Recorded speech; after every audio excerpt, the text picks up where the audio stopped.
من الشیطان الرجیم بسم اللہ الرحمن الرحیم جزاللہ عنا سیدنا محمدا صلی اللہ علیہ وسلم وآلہ. السلام علیکم معزز سامعین، میں وقاص احمد نون آپ کے سامنے حاضر ہوں. آج بات ہوگی دین اسلام کے چند بنیادی چیزوں کے اوپر. میں بات کرنا تو نہیں چاہ رہا تھا، مگر کچھ لوگوں نے مجھے یہ بات کرنے پہ مجبور کیا ہے. کمی بیشی اللہ تعالیٰ معاف فرمائے. ایک دفعہ نبی کریم صلی اللہ علیہ وسلم اما عائشہ صدیقہ رضی اللہ تعالیٰ عنہ کے ساتھ کھڑے تھے. نبی کریم صلی اللہ علیہ وسلم نے آسمان کی طرف دیکھا تو ستارے تھے. فرمایا اما عائشہ سے کہ اے عائشہ، عمر کی نیکیاں ان ستاروں سے بھی زیادہ ہیں.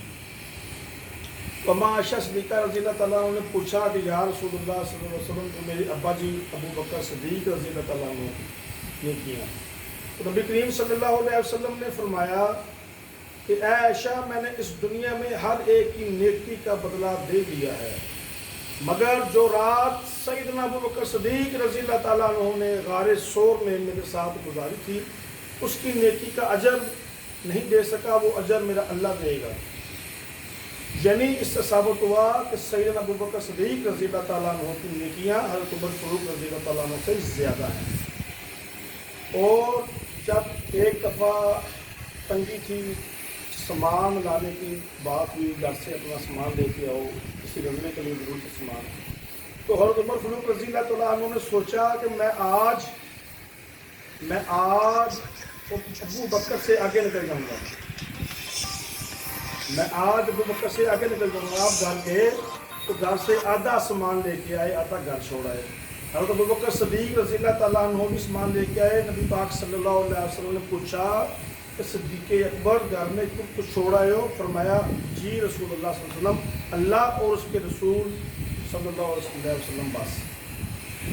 حضرت ابو بکر صدیق رضی اللہ تعالیٰ عنہ کا بہت اونچا مقام ہے اسلام میں، ہمارے پہلا خلیفہ ہیں. اور نبی پاک صلی اللہ علیہ وسلم جب معراج پر گئے، جب معراج سے واپس آئے تو کفار مکہ نے آپ سے آگے کہا کہ اے ابو بکر، اگر کوئی شخص یہ کہے کہ میں راتوں رات آسمان کی سیر کر کے واپس آ گیا، کیا تم مانو گے؟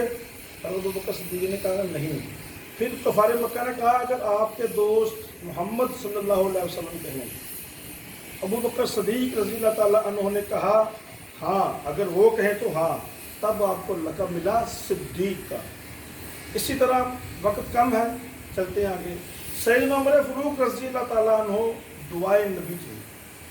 سیدنا عمر فاروق رضی اللہ تعالیٰ عنہ سے پہلے سب نمازیں چھپ کے پڑھتے تھے. جب سیدنا عمر فاروق رضی اللہ تعالیٰ عنہ نے اسلام قبول کیا، اعلان نماز پڑھنے لگے. نبی کریم صلی اللہ علیہ وسلم کی مشہور و معروف حدیث ہے، کمی بیشی اللہ معاف فرمائے، اگر میرے بعد کوئی نبی ہوتا تو عمر ہوتا.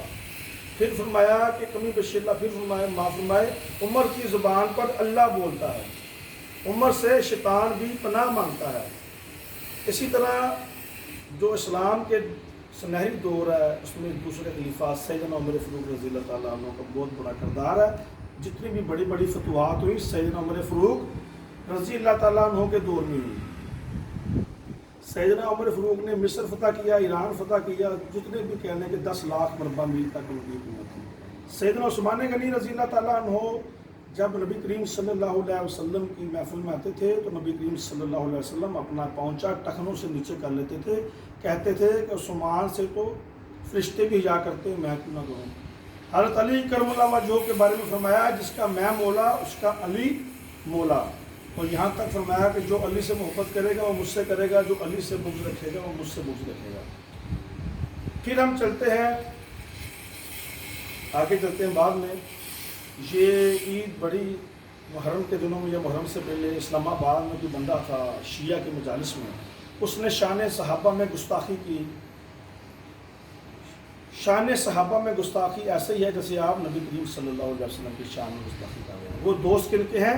نبی کریم صلی اللہ علیہ وسلم کے. وہ کن کی محفل میں بیٹھتے رہے ہیں؟ نبی کریم صلی اللہ علیہ وسلم کی محفل میں. اگر آپ کے دوستوں کی برا کہے گا تو آپ کو کیسا لگے گا؟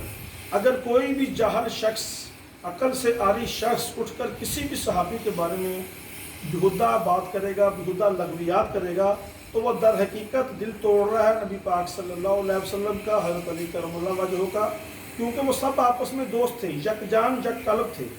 تو آپ کی باتوں سے تو کوئی فرق نہیں پڑے گا، آپ خود اپنے لیے جہنم خرید رہے ہیں اور آپ خرید رہے ہیں۔ کل میں نے یہ پروگرام کرنے کا کیوں سوچا، کل کراچی میں یا پرسوں کراچی میں ایک عظمت شان صحابہ کی بہت بڑی ریلی ہوئی۔ کچھ جاہل لوگوں نے کھڑے ہو کر باہر نعرے لگائے، حضرت حسین زندہ باد، میرے معاویہ زندہ باد، یہاں تک تو بات ٹھیک تھی، مگر ان بدبختوں نے یزید کو بھی نعوذ باللہ زندہ باد کہا۔ یہ بات میری غیرت گوارا نہیں کر سکتی، یہ بات میری غیرت گوارا نہیں کر سکتی۔ یزید وہ شخص تھا جس نے نبی پاک صلی اللہ علیہ وسلم کے قرار دیے حلال کو حرام قرار دیا، نبی پاک صلی اللہ علیہ وسلم کے قرار دیے حرام کو حلال قرار دیا۔ جتنے بھی شعار اسلام تھے سب کو اس نے بگاڑا، اس نے فسق و فجور کی بنیاد رکھی، زنا کا وہ مرتکب تھا، شراب وہ پیتا تھا، باطل کی قوتوں کا وہ سب سے بڑا سردار تھا۔ تو یہ میرے آقا صلی اللہ علیہ وسلم یزید کو جو زندہ باد لے گا اس سوچ میں وہ کدھر جا رہا ہے، تو میری غیرت گوارا نہیں کرتی۔ یزیدیت ایک مکمل برائی ہے، یزیدیت ایک، میرے پیر و مرشد حضرت ابو انیس محمد برکت علی رودیہانی قدس العزیز سے کسی نے پوچھا کہ حسینیت اور یزیدیت میں کیا فرق ہے، میرے پیر و مرشد نے فرمایا حسینیت مکمل نیکی اور یزیدیت ایک مکمل برائی ہے، اس سے بڑی اور کوئی چیز نہیں ہو سکتی۔ اب میں آپ کو بتاؤں گا احادیث مبارکہ اہل بیت کی شان میں۔ حضرت ابن عباس رضی اللہ عنہما کہتے ہیں کہ حضور اقدس صلی اللہ علیہ وسلم نے فرمایا ہے تم اللہ سے اس لیے محبت کرو کہ وہ غذا اور اپنی نعمتیں عطا کرتا ہے، اور مجھ سے اس لیے محبت کرو کہ تم اللہ سے محبت رکھتے ہو، اور میرے اہل بیت کو میری محبت کی وجہ سے محبوب رکھو۔ پھر فرمایا حضرت ابو ذر رضی اللہ تعالیٰ عنہ سے روایت ہے کہ انہوں نے کعبے کے دروازے کو پکڑ کر یہ بیان کیا کہ میں نے حضور نبی کریم صلی اللہ علیہ وسلم کو یہ فرماتے سنا ہے، آگاہ ہو کہ میرے اہل بیت تمہارے لیے نوح علیہ السلام کی کشتی کے مانند ہے، جو شخص کشتی میں سوار ہوا اس نے نجات پائی، اور جو کشتی میں سوار ہونے سے پیچھے رہ گیا وہ ہلاک ہوا۔ حضرت زید بن ارقم رضی اللہ تعالیٰ عنہ کہتے ہیں کہ حضور اقدس صلی اللہ علیہ وسلم نے فرمایا ہے میں تمہارے درمیان وہ چیز چھوڑتا ہوں کہ اگر تم اس کو مضبوط پکڑے رہے اور اس پر عمل رہے تو میرے بعد کبھی گمراہ نہ ہوگے، اور یہ دو چیزیں ہیں جن میں سے ایک دوسری سے بڑی، یعنی اللہ کی کتاب مانند ایک رسی کی ہے جو آسمان سے زمین تک پھیلائی گئی ہے، اور دوسری چیز میری اطرت ہے میرے اہل بیت میں سے، اور اللہ کی کتاب اور میری اطرت قیامت کے دن ایک دوسرے سے ہرگز جدا نہ ہوں گی جہاں تک کہ حوض پر آئیں گی، بس تم دیکھو گے کہ میرے بعد تم دونوں چیزوں کے ساتھ کیا سلوک کرتے ہو۔ نبی کریم صلی اللہ علیہ وسلم نے یہ بھی فرمایا کہ حسین تمہیں بشیر اللہ معاف، میں حسین مجھ سے ہے اور میں حسین سے ہوں۔ یہ بھی فرمایا کہ حسن اور حسین رضی اللہ تعالیٰ عنہ نوجوانان جنت کے سردار ہیں، نوجوانان جنت کے سردار ہیں۔ حضرت انس رضی اللہ تعالیٰ عنہ سے روایت ہے کہ حضور اقدس صلی اللہ علیہ وسلم سے پوچھا گیا اہل بیت میں آپ کو کون شخص سب سے زیادہ پیارا ہے؟